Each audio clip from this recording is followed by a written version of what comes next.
My name is Jocelyn Reed, and I'm 30 years old. I returned to Nashville for my dad's 60th birthday, expecting a warm family gathering filled with laughter, memories, and maybe even a sense of closure. Instead, I was disgraced in front of everyone. Imagine the scene: a lively backyard celebration, string lights glowing like fireflies, the scent of barbecue in the air, and guests chatting merrily with glasses clinking. I had spent hours carefully folding and decorating a small handmade paper gift box. Something simple but deeply heartfelt, holding a surprise I truly believed could reshape my family's future forever. When I handed it to my father, I smiled, praying he would see the love and care behind it. But then my sister suddenly yanked it from his hands, holding it up like it was trash before flinging it carelessly across the lawn. "What's this, Jocelyn?" "Another cheap stunt," she sneered, her voice loud enough for every guest to catch. The crowd froze. Heat surged to my face, but I stood there wordless while she cackled loudly with her boyfriend, mocking my pitiful gift. Whispers rippled through the crowd. Some people chuckled under their breath. Others looked away. 15 minutes later, when that little box was finally opened, my sister's smug grin collapsed into shock. She wished she could swallow every cruel word. And what was inside? Let's just say it flipped the entire party upside down, and not in the way she ever dreamed. What do you think counts more, the cost of a gift or the heart behind it? Tell me in the comments. 4 years back, I left Nashville for Tokyo, chasing a career in tech. That sounded like a wild gamble. I was 26, fresh out of grad school with a suitcase and a vague vision. My sister Kelly thought I'd lost my mind, said I'd crash and burn. She wasn't wrong to doubt me. Tokyo was ruthless at first. The language barrier slammed hard, and I spent months stumbling through meetings, feeling like an outsider. But I stuck with it, coding late nights, pitching ideas no one asked for. By the second year, I had landed a role at a startup that exploded into a multi-billion-dollar company. My stock options stacked up, turning into tens of millions, enough to never stress about money again. I told no one, not even my parents. I kept my old jeans, my beat-up laptop, and rented a cramped apartment. Why? I didn't want people seeing dollar signs when they looked at me. I wanted real bonds, not ones built on what I could buy. Coming back to Nashville, I had one mission: share my fortune with my family. I poured my soul into a small paper gift box, tucking the trust documents inside. It wasn't flashy, but it meant everything to me. I couldn't wait to see my dad, Alan, and my mom, Susan, open it at his birthday celebration. I pictured their relief, maybe even pride. But Kelly had other plans. I got into town a few days early, renting a plain sedan to keep things low-key. Kelly picked me up from the airport, her polished new BMW gleaming under the Tennessee sun. She wore a designer coat, a handbag swinging from her arm that probably cost more than my rent in Tokyo. "Still driving rentals, Jocelyn," she said, smirking as she tossed my duffel into her trunk. I brushed it off, hoping we'd reconnect. Over coffee the next day, she kept dropping hints about her life with her boyfriend, Matthew. "They just bought a condo," she bragged, flashing photos of marble countertops and a rooftop pool. "You should come by," she added, her tone suggesting I couldn't afford a place like that. I sipped my coffee, biting my tongue. She didn't ask about Tokyo, just rambled about her latest spree. The evening before Dad's party, we met at their house for dinner. Kelly appeared in a silk dress, Matthew trailing behind in a fitted suit. He barely looked my way, too busy scrolling on his phone. "You still doing that computer stuff?" Kelly asked, her voice dripping with condescension. I nodded, keeping it vague.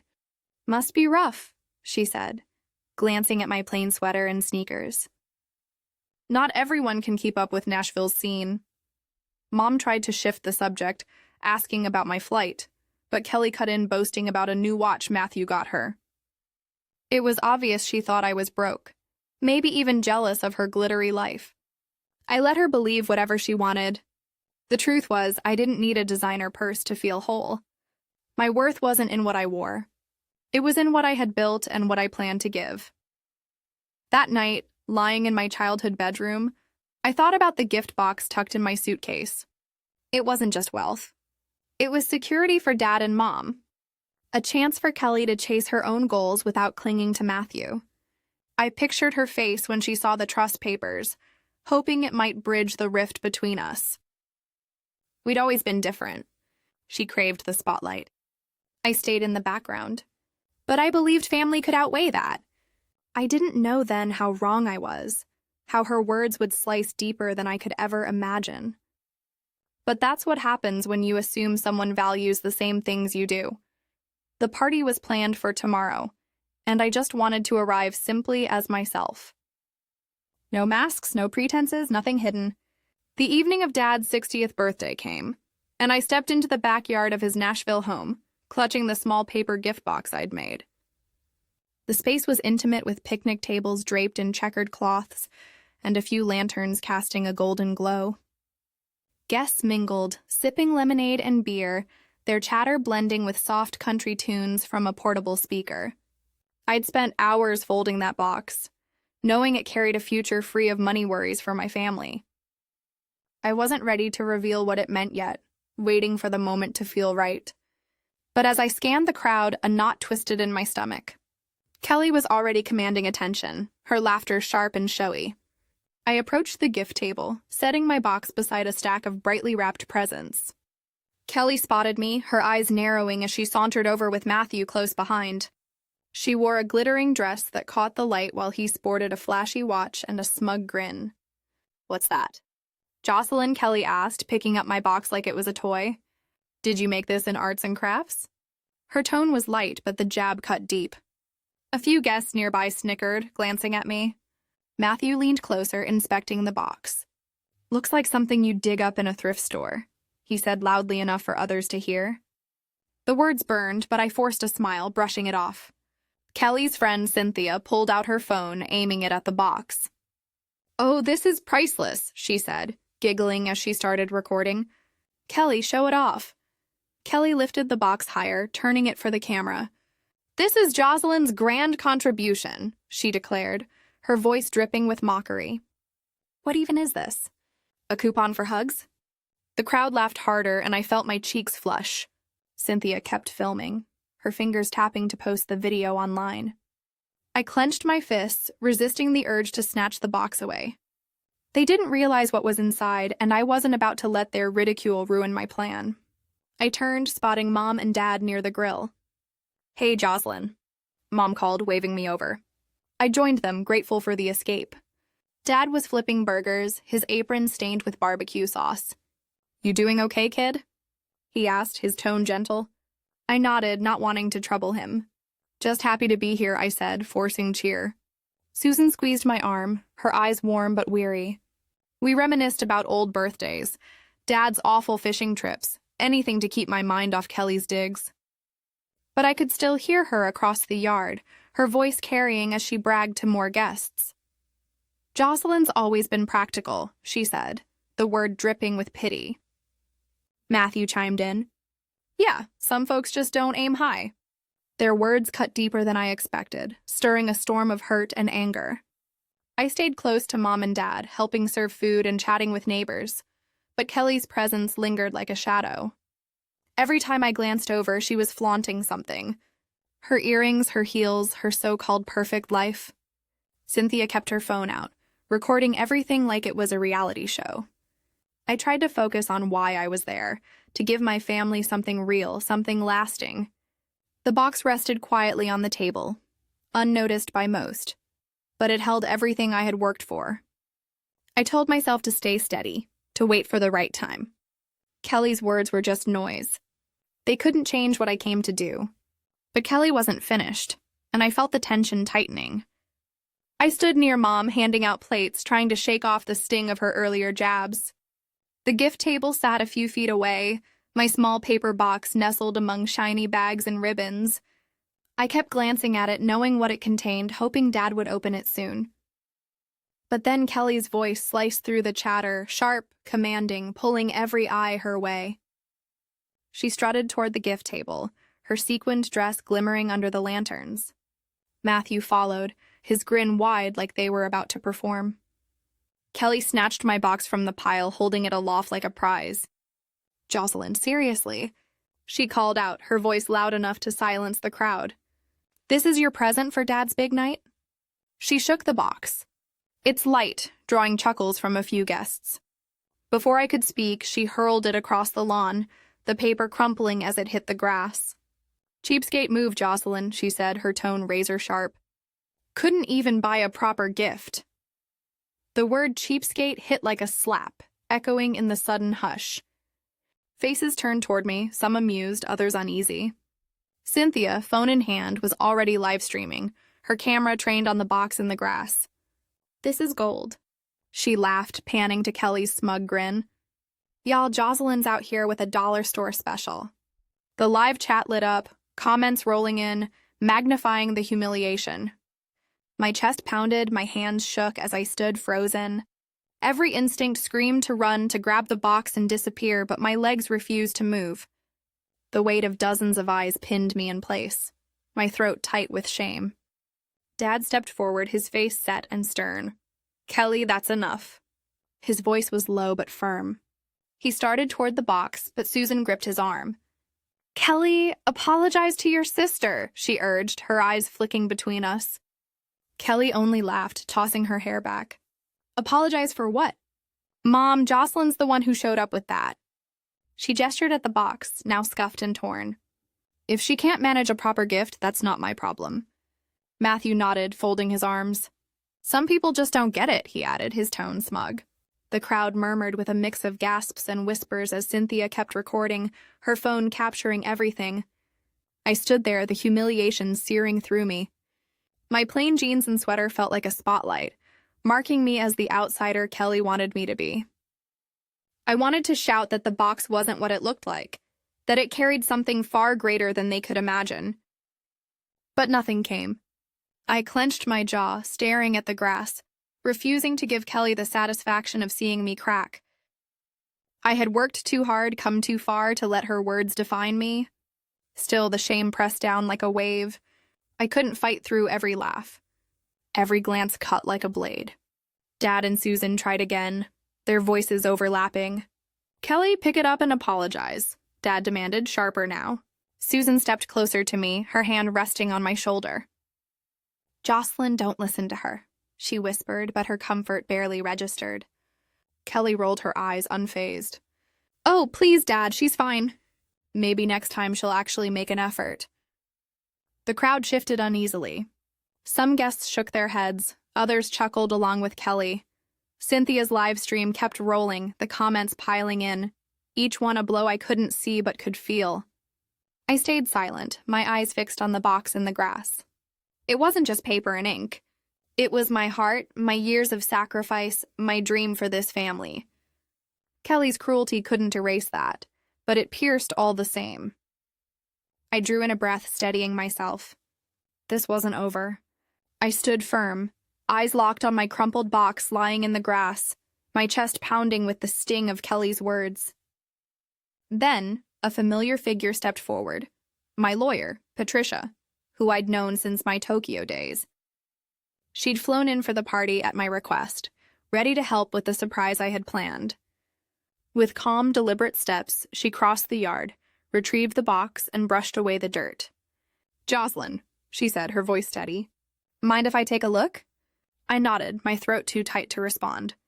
Patricia opened the box, pulling out a folded document. She lifted it high, scanning the crowd. "This is a trust agreement," she announced, her tone commanding silence. "Jocelyn has created a trust worth $20 million to clear her parents' debts and support her family, Alan, Susan, and Kelly."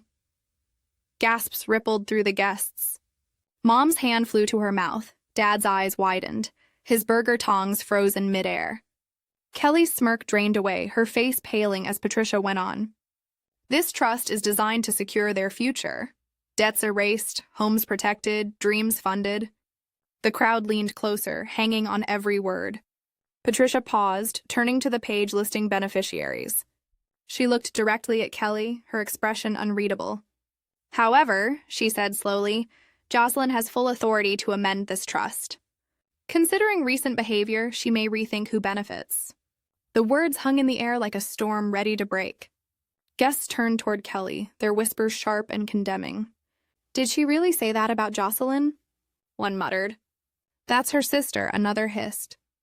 Matthew shifted uneasily, his grin gone, replaced with a nervous glance at Kelly. Cynthia, still live streaming, fumbled her phone, her eyes wide as the chat exploded with shocked emojis and comments. I stood silent, watching the shift unravel. Kelly's face crumpled, her confidence shattered. 20 million, she stammered, her voice barely a whisper. She looked at me, searching for something, denial maybe, or a sign I'd laugh it off. I didn't. The truth was out, and it wasn't the polished reveal I had pictured. It was raw, exposing not just my fortune, but the chasm between me and Kelly. Patricia folded the document, slipping it back into the box.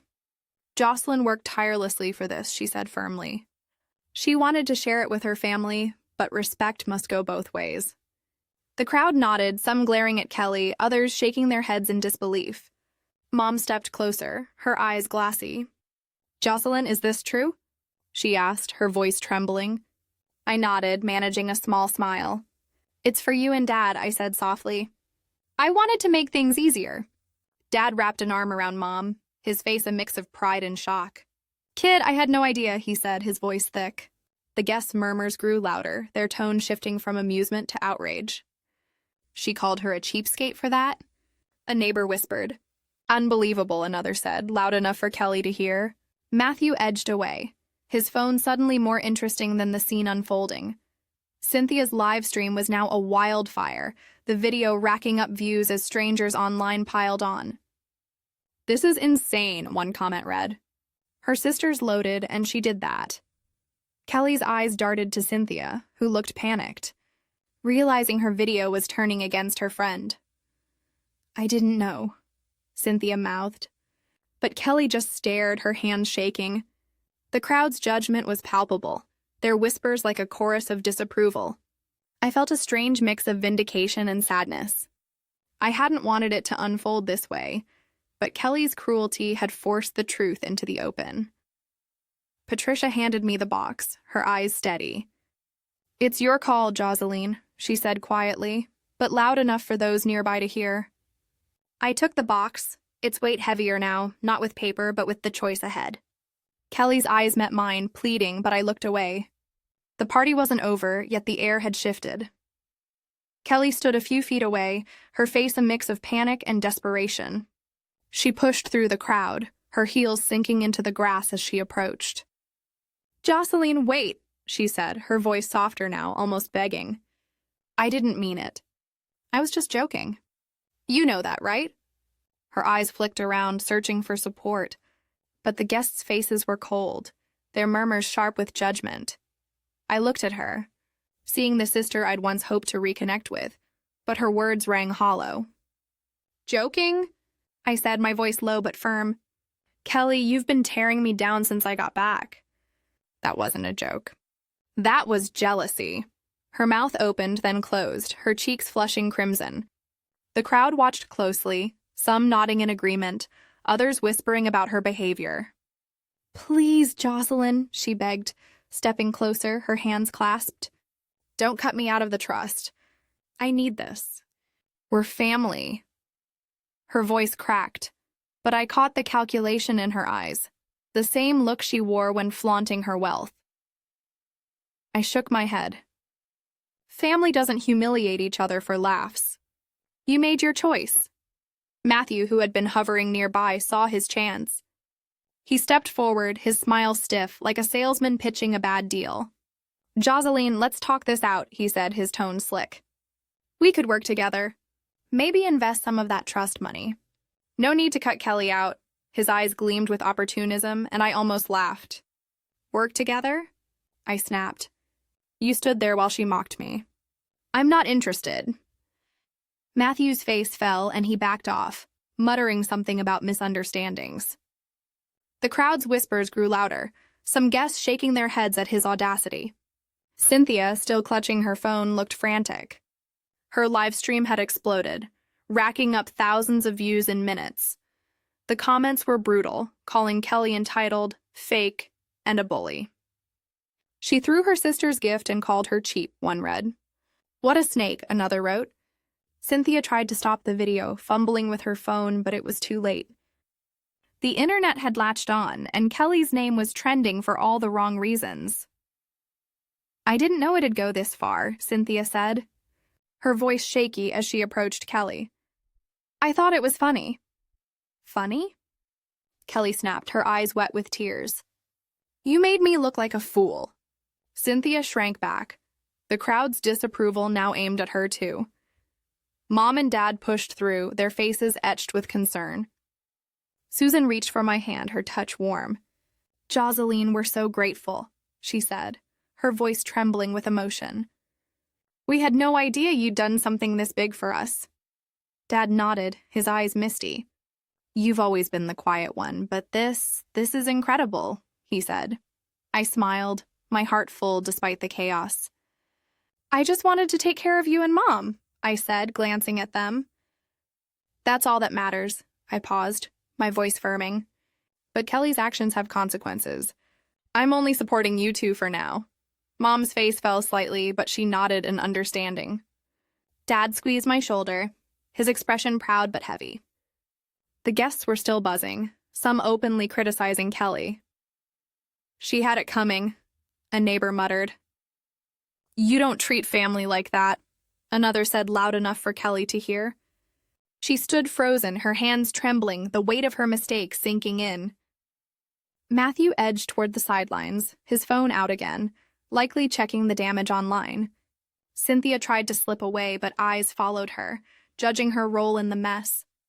The video was everywhere now, shared across platforms, each view chipping away at Kelly's carefully crafted image. I felt a pang of sadness. She was my sister, after all. But her choices had built this moment, not mine. I turned to Patricia, who stood nearby, her calm presence grounding me. Thank you, I whispered. She nodded, her eyes steady. You did the right thing, she said quietly. I looked at the crowd, then at Kelly, who was still staring at me, her face a mask of regret. I wasn't sure if it was genuine, but it didn't matter. I had come to share something meaningful, and I wouldn't let her ruin it. I slipped away from the backyard, the hum of the party fading as I stepped into the cool Nashville night. My rental car was parked down the street, and I drove to my small one-bedroom apartment, chosen for its simplicity. The weight of the evening clung to me, but a strange calm settled in. I had come to give something meaningful, and I wasn't going to let Kelly's cruelty derail that. Sitting on the couch, I pulled out my phone and dialed Patricia. It's time, I said. Let's finalize the trust for Mom and Dad. She confirmed she would begin the paperwork to move the funds, enough to settle their debts and secure their future. And Kelly? Patricia asked, her voice measured. I inhaled deeply. She's done, I replied. I'm finished. My phone buzzed without pause as I spoke, Kelly's name glowing across the screen. Messages stacked up. Jocelyn, please, let's talk. I never meant to hurt you. Can we meet? Then came voicemails, her voice trembling, pleading for a chance to explain. I never listened past the first moments. Every message echoed her backyard act. Too little, too late. I opened my contacts, located her number, and pressed block. The silence that followed was a release. I'd spent years building something to lift our family, but Kelly had chosen to drag me down. That decision carried consequences, and I wasn't about to fold. Next, I called Mom and Dad. Susan answered, her voice gentle yet firm. Jocelyn, are you all right? She asked. I smiled, imagining her in the kitchen, probably still in her apron. I'm okay, Mom, I said. I just wanted you and Dad to know the trust is active. The money is on its way. Your home, your bills, everything is covered. Dad's voice came through, gruff with emotion. You didn't have to do this, kid, he said. But we're proud of you. I swallowed, my eyes stinging. It's what I always wanted, I whispered. Just for you two. I didn't bring up Kelly, and they didn't press. They already understood. My phone pinged again. This time, a message from Cynthia. Jocelyn, I'm so sorry, it read. I didn't mean for the video to spread like this. Please forgive me. I stared at the words, remembering her laughter as she filmed, her eagerness to stroke Kelly's ego. She hadn't cared about the hurt until it backfired. I didn't reply, just deleted it. I had no patience for apologies born only from consequences. Cynthia's video kept spreading, now with hundreds of thousands of views. Social media was ruthless. Posts and tweets lashing Kelly, calling her heartless, fake, ungrateful. Screenshots of the live stream circled on Nashville forums with comments like, "She humiliated her sister over a $20 million gift and wrecked her family and reputation in one night." Kelly's polished image was falling apart. I'd seen her Instagram before the party. Shiny pictures of her and Matthew, their condo, her luxury bags. Now those posts overflowed with criticism. "You don't deserve a sister like Jocelyn," one wrote. "Hope the attention was worth it," another jabbed. Matthew's accounts weren't safe either, people tagging him as her enabler. I didn't linger long. Watching her world collapse wasn't the victory I'd imagined. It felt hollow. I had wanted to share my success with her, to close the distance, but she had torched that bridge herself. I leaned back, eyes on the ceiling of my bare apartment. The trust was in motion, Patricia taking care of the rest. Mom and Dad would be secure, and that was enough. Kelly's messages were gone, her number blocked, her voice muted from my life. I didn't know if she'd ever see past her pride or if she'd learn. Maybe someday we'd speak again, but not now. I'd given all I could. Morning arrived with the start of a new chapter, and I was ready to step forward. Weeks had passed since the party, and I had settled into a quiet rhythm in my Nashville apartment. My days were consumed with coding for tech clients worldwide, my laptop glowing late into the night. The simplicity fit me. Secondhand furniture, a coffee pot, a view of the skyline from a small window. I didn't need extravagance to feel content. Every Sunday I called Mom and Dad, their voices glowing with warmth. "The house is paid off," Susan told me one evening, her tone lighter than in years. "We're even planning a trip," Dad added, chuckling about the fishing cabin they'd always wanted to rent. Knowing they were secure brought me a peace I couldn't describe. Meanwhile, Kelly's life spiraled in ways I hadn't expected. I no longer followed her online, but updates reached me through acquaintances and local chatter. The video from the party had gone viral, climbing into the millions of views. Social media showed no mercy. People slammed her for her cruelty. Her posts drowned in criticism. She'd lost her sister and her dignity. One comment read, "Friends she used to boast about have stepped back, not wanting to be tied to her tarnished name." Nashville gossip circles buzzed about her being shunned from events, invitations drying up. The damage wasn't only social. Rumors swirled that Kelly was sinking financially, her indulgent lifestyle collapsing without the trust funds she had banked on. Then came Matthew. Word through a cousin was that he had walked away, leaving Kelly to pack and move out of their condo. Apparently, he had been tossing business pitches to anyone who'd listen, trying to leverage Kelly's network, but her ruined name pulled him down too. "He's gone," Susan mentioned during one call, her voice laced with pity. She left Kelly with nothing but bills. I nodded quietly, not surprised. Matthew had always chased appearances, and without Kelly as his ticket, he was gone. I didn't feel victorious. Only a soft sorrow for the sister I once dreamed of sharing this with. But her downfall was born of her own choices, not mine. I often replayed it all in my head, especially in the stillness of the night when the city hushed. The trust I arranged for Mom and Dad had always been my way of showing love, never about proving anything. I never had the urge to flaunt wealth the way Kelly did with her luxury handbags and staged snapshots. That kind of life rang hollow to me, a chase for validation that always slipped away. What mattered was truth, being genuine to yourself, not to what you parade for others. I'd learned that lesson in Tokyo, grinding long hours to build something solid, and I carried it back with me. The party had tested that conviction, but I emerged stronger. Sure, I was right to keep my success private until the moment truly counted. Sometimes I glanced at my phone, half expecting another message from Cynthia, but nothing came after her first apology.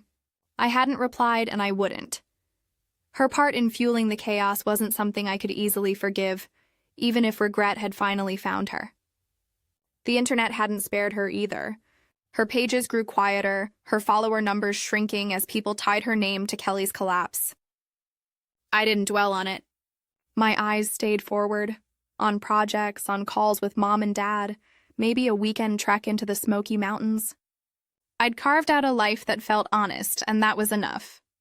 Kelly's name still surfaced here and there, in passing news about failed image repair stunts, or a meme a friend forwarded mocking the Cheapskate fiasco. Each time I felt a twinge, but I released it. I had given her a chance, and she chose to torch the bridge. Maybe someday she'd understand what truly mattered, but that weight wasn't mine to carry anymore. I looked out across my window at the Nashville skyline glittering below. My life was plain, but it was mine, shaped by choices I could live with. The future stretched open before me, and I was ready to write it my way.